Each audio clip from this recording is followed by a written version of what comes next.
Rome, Italy, January 14, as Roma fans light flowers during the Coppa Italia match between AS Roma and Entella at Olimpico Stadium on January 14, 2019 in Rome, Italy.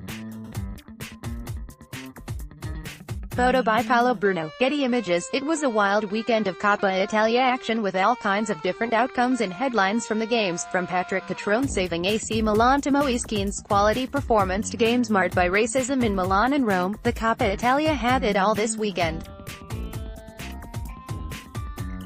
Sampdoria 0-2 AC Milan. The biggest game of Saturday's Coppa Italia action was AC Milan traveling to Genoa to take on Sampdoria. Milan have really struggled with injuries this season, limping into the mid-season break. Their squad is getting healthy again, but more importantly, the start of January means Milan could debut one of their new signings in this game. Lucas Paqueta is a 21-year-old midfield playmaker out of Flamengo in Brazil. He is a technically gifted left-footer who plays mostly in central midfield, either as a number 10 or a part of a midfield three.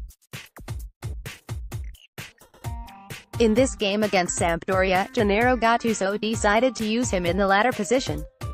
However, Paqueta and the rest of his Milan teammates played a pretty uneventful 90 minutes against Sampdoria.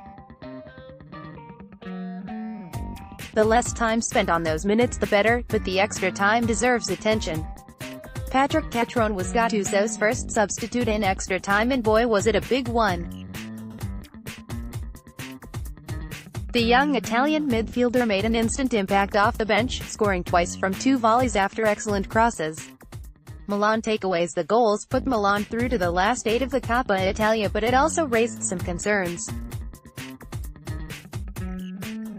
Milan have played at their best all season in the 4-4-2 shape, the shape they changed to with the introduction of Cutrone.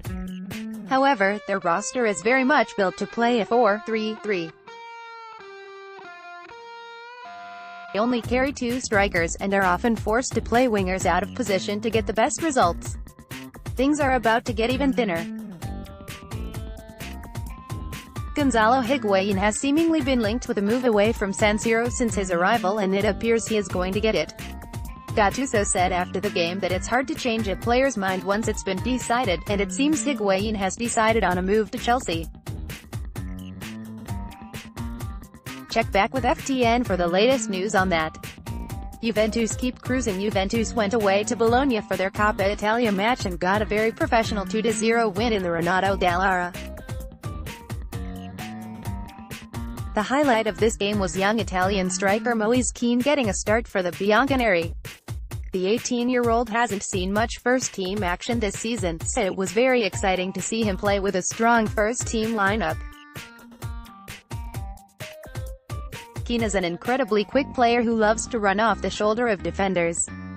His goal against Bologna put his pace on full display. He made a good run into the middle of the defense as Douglas Costa took on a shot with his left foot. The shot took a couple of ricochets before Kean was the first to react, and he flicked the ball home from there. Quick reactions and decisive and inventive finishing are great signs for an 18-year-old striker. The other big takeaway from this game for Juventus was the strong play of Leonardo Spinazzola. The Italian left-back has been working his way back for over a year after a serious injury while on loan at Atalanta. Juventus will be pleased to see that he played well, and played 80 minutes without any issues. The other big teams cruise. Inter Milan, Napoli and Lazio all found easy wins at home in their Coppa Italia games, but each game made headlines for their own unique ways. Let's start with Inter, who are playing their first game behind closed doors after the awful racism incident against Napoli last month. Despite playing in front of an empty San Siro, Inter Milan thrashed Serie B side Benevento 6-2. The big takeaway being the brace scored by Lautaro Martinez, a great sign that he is settling into Italian football. Next, to Naples, where Napoli had a comfortable 2-0 win over Sassuolo at the San Paolo. There weren't a lot of changes to their side, except for in midfield. Carlo Ancelotti gave his young midfielders, Fabian Ruiz and Amadou Diawara, the chance to start, and they starred. They bossed the midfield, allowing their attacking players to get at Sassuolo and create chances like the one Ruiz scored the second goal with. Finally, Lazio. The fascist side of Rome reared its ugly head again on Saturday during Lazio's 4-1 win over Serie B side Novara. The Lazio fans were making racist and anti-Semitic chants towards their crosstown rivals, Roma, but the club would rather dismiss it as a psychosis, rather than treat it as the problem that it is. Such is the case with most racism in Italy. A shame, really. The next round. So, with all that said, the 8 teams left in the Coppa Italia are AC Milan, Juventus, Fiorentina, Lazio, Inter Milan, Napoli, Atalanta, and Roma. With all of these big clubs into the next round, it should create some cracking matchups. Main photo embed from Getty Images.